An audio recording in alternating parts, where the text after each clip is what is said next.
One way to get your SPF is in your foundation or your powder. Not everyone may need this, so you may just want to use an SPF lotion. But if you do feel like you need a little coverage, a little light coverage to cover acne or spots or anything, Neutrogena makes this healthy skin enhancer that has SPF 20, and it's just like a really sheer coverage, and it's oil-free. I know they make a skin clearing foundation also, which is really good. I used to use that when I was younger. And these, I think they run about $10 in the drugstore or grocery store. So yeah, these are really good. They don't break me out or anything, and gives like a pretty good coverage, and it's really lightweight. You don't feel like you're wearing really heavy foundation, because when you're young, you don't really need that. I think the older you get, the heavier the coverage you may need, but even if you have acne, you're going to want something light. So if you prefer liquid foundation, Neutrogena makes really good ones that won't break you out. And I used to go to the dermatologist a lot when I was younger because of my acne, and they used to sell this Glow Minerals there.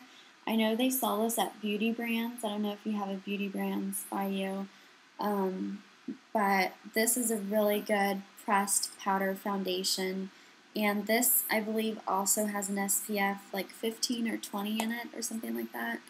And it comes with a little sponge, so if you don't have a face brush, then that's fine to use.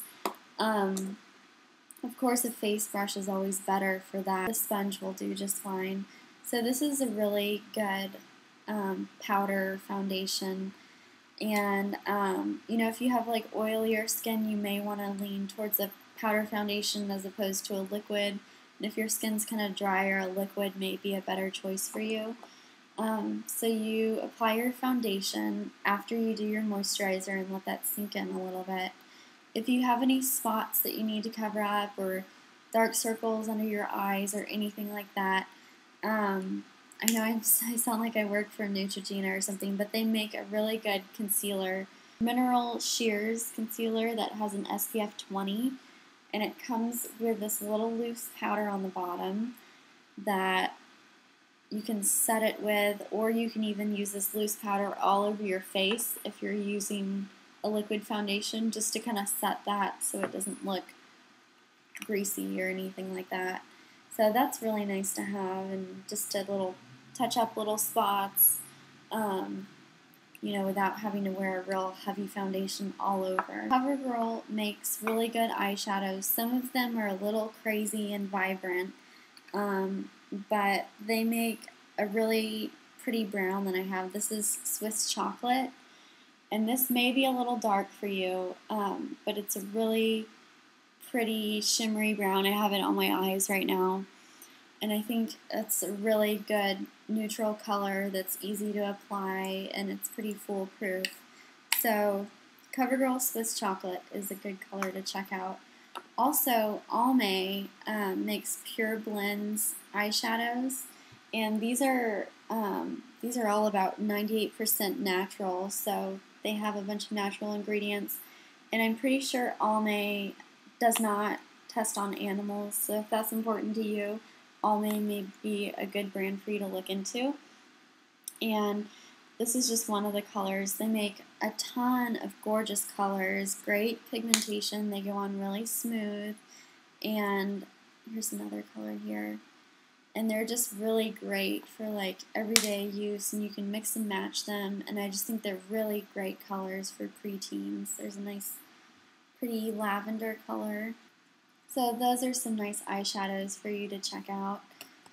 Also, I wanted to mention the Urban Decay Eyeshadow Primer Potion.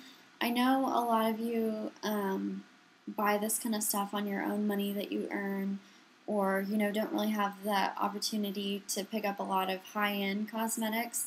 I started out with a lot of drugstore cosmetics, and there's nothing wrong with drugstore makeup. I mean, a lot of them are even owned by the same companies as the higher end, so there's totally nothing wrong with using drugstore cosmetics.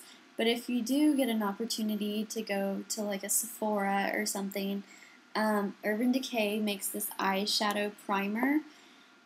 They make it in this color called Sin, which I have underneath this eyeshadow color, and I'll show you. It's a gorgeous, shimmery, kind of like a mauve-y, champagne-y pink color, if that makes any sense.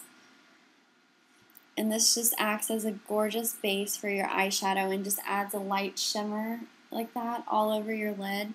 You can wear this alone as an eyeshadow, which would just be a gorgeous wash of color, or you can wear this underneath your eyeshadow to hold it on so your eyeshadow doesn't crease, because when you're younger like that too, your lids tend to be a little more oily and your eyeshadow can crease throughout the day. So this would be a really good investment or something to ask for your birthday, just if you want something that will help hold your eyeshadow in place or just be a quick flush of color over your eyes. e.l.f. brush that I have, this is just their eyeshadow brush. This is $1. So if you can find e.l.f. products, instead of having to use those little sponge applicators that come with, you know, like the CoverGirl and stuff like that, if you could pick up just one eyeshadow brush, this would be the one that I would get, just because it's pretty universal. You know, you can use it in different parts of your eye with different colors and everything, and this just helps blend it out really well, and the application is a little bit smoother than using the sponges.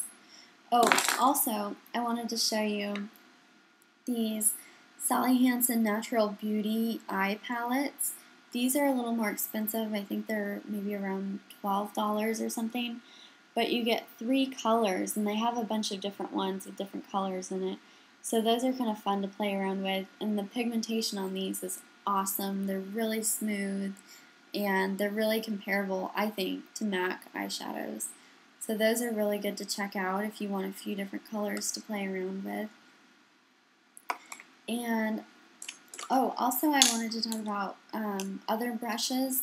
If you can't afford to go out and get like MAC brushes and stuff like that, which are super expensive, especially if you're just starting out and you don't have anything to start with, you know, it's really expensive to go out and just buy a whole set of brushes. So a really good alternative to that is kind of maybe checking out online and stuff like that, brushes that you think would work well, or, you know, that you've heard good things about, and kind of checking out to see what they look like, and then going to your local art store like Michael's or Hobby Lobby or anything like that and picking up some art brushes. These are really, really inexpensive ways to pick up some great brushes for your face and for your eyes. And these are just 3 that I've picked up at Hobby Lobby, and they were all under $5. I think this one was like $1. I use this for eyeliner.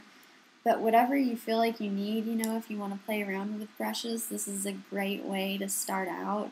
I mean, I'm not starting out, but I use these all the time. They're great brushes, and you can kind of test them out there and feel how soft they are, and a lot of them are really high quality and real hair and stuff like that. So those are a really good alternative to buying expensive brushes.